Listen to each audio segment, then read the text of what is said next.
الشيطان الرجيم بسم الله الرحمن الرحيم الحمد لله رب العالمين والصلاة والسلام على سيدنا محمد وعلى آله وصحبه أجمعين. قال وعن سهل بن أبي حثمة رضي الله عنهما قال أمرنا رسول الله صلى الله عليه وسلم إذا خرجتم فخذوا ودعوا الثلث فإن لم تدعوا الثلث فدعوا الربع. وعن عتاب بن أسيد قال أمر رسول الله صلى الله عليه وسلم أن يخرص العنب كما يخرص النخل وتؤخذ زكاته زبيبا. So this is the hadith indicates or shows how the zakah should be collected.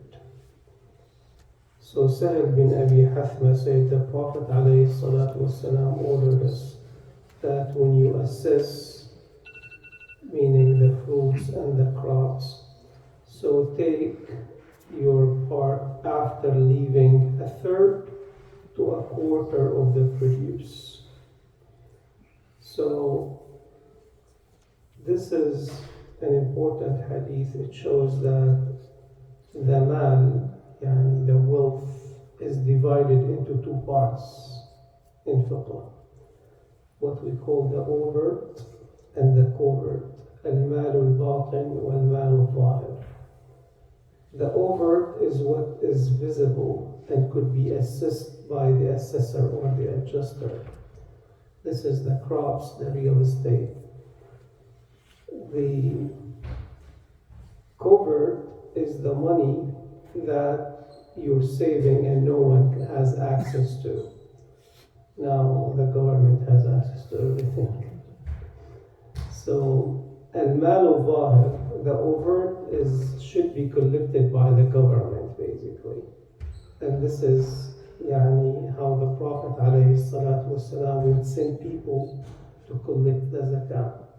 Whereas the silver, the gold, the currency, the one you're saving, the one you're hiding, no one has access to it, you should do the zakah on your own. So in this example, the Prophet ﷺ is showing that when it comes to the farms, and we mentioned that the types of any produce that you have to pay the zakat on, in this example, the dates, the grapes. So he asked the assessor to basically make an assessment and then take a quarter to the third away and pay the zakah on the remainder only.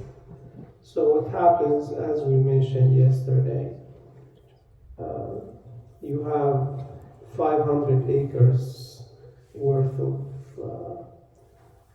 palm trees or grapevines, and every acre has this number of trees, and every tree has how many vines, or grapes or dates.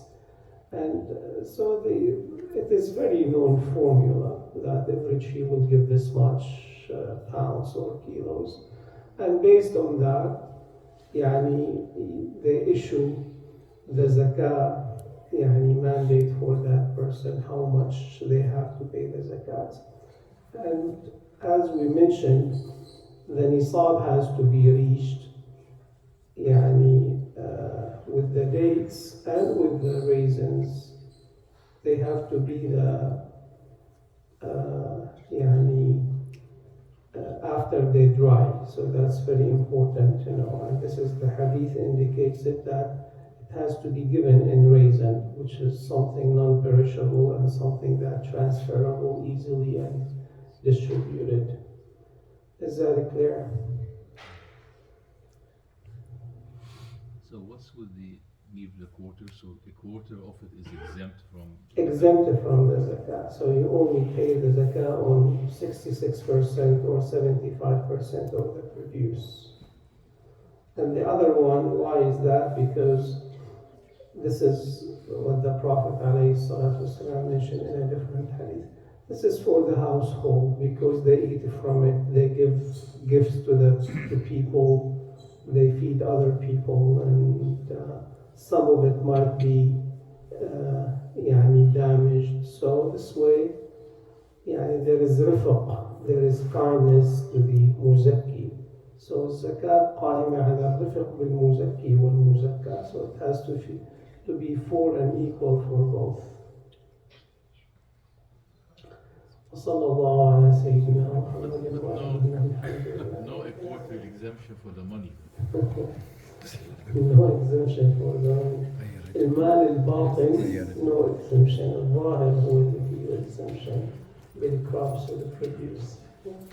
So every time the crop is harvested, you pay the zakat.